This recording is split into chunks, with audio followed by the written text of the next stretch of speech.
Welcome to part 3 of the weaning series. Now that we are aware of the reason to start weaning and the timeline for it, let's discuss the types of weaning. What we just discussed was parent-led weaning, in which we follow the traditional method of feeding purees and spoon feeding. Parents decide the food type, texture and pace of feeding.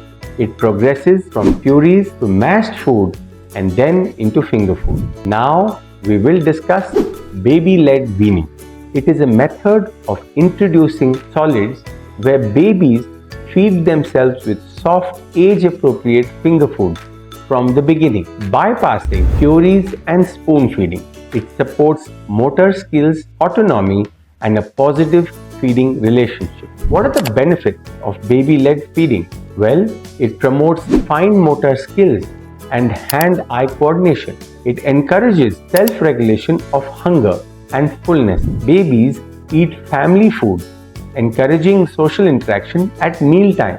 It reduces picky eating tendencies by exposing babies to textures and taste early. The signs that your baby is ready around 6 months is that when your baby starts sitting unassisted with good head and neck control, and then your baby shows interest in food and reaches out. The baby has lost the tongue thrust reflex and can bring objects to the mouth and chew. Safe first baby-led weaning foods are steamed soft vegetables, carrots, broccolis, sweet potatoes, and soft fruits like ripe bananas, pear slices, avocados, soft cooked egg strips, moong dal chilas, paneer fingers, rice or oat pancakes, idli, upma, but all with low salt and oil.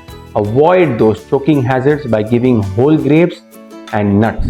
How to start is you begin with 1 or 2 meals per day with soft finger food. Offer 2 to 3 pieces at a time. Let your baby explore at their own pace. Serve food in strips as simple baby can pick and eat. Offer breast milk or formula before meals initially to reduce the frustration.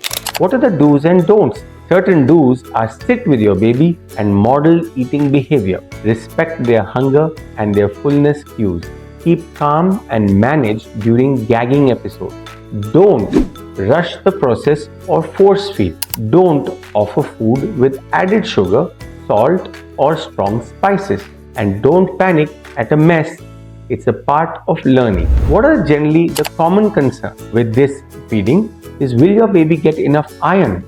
In that case, offer iron-rich foods like dal, egg, meat and iron-fortified cereals along with breast milk. Why do you think they will choke? Well, not really. If done well, both methods of baby or parent-led weaning have the same amount of risk of choking. Should you start with parent-led weaning or baby-led weaning? Which is better? Well, the honest truth is there is no one-size-fits-all. Each method has strengths and many parents choose a combination depending on the baby's readiness, growth and the family lifestyle and cultural habit. Baby-led weaning may be better if your baby sits well with support and shows readiness around 6 months and the family wants the baby to eat regular home-cooked foods. Parents want to promote self-feeding skills early. Yes, in those cases it makes sense. Parent-led weaning may be better if your baby has developmental delays or feeding difficulties. There's a family history of food allergies, or if the parents want to have a little more control over the portion sizes, the nutrition and the pace of feeding their baby. What I have seen from my experience is that the best of both in a combination works best. Offer both soft purees and soft finger food. Spoon feed iron-rich or calorie-dense meals like moong dal or khichdi. And then let your baby self-feed with fruits or steamed vegetables side by side. This encourages nutrient intake plus motor development plus self-regulation. A good pediatric tip is that iron intake is critical post 6 months. So make sure your baby gets foods like dal, egg if allowed, or iron-fortified cereals as a part of either method. The other tip is always supervise feeding sessions regardless of which approach. And the third and most important is watch for gagging, which could be normal, versus choking, which is an emergency. Can you give non-vegetarian foods during weaning? Yes, if culturally acceptable. You can actually introduce well-cooked, finely mashed or shredded or puree form of chicken, fish or eggs from 7 to 8 months. These provide high-quality protein and important micronutrients like iron and zinc.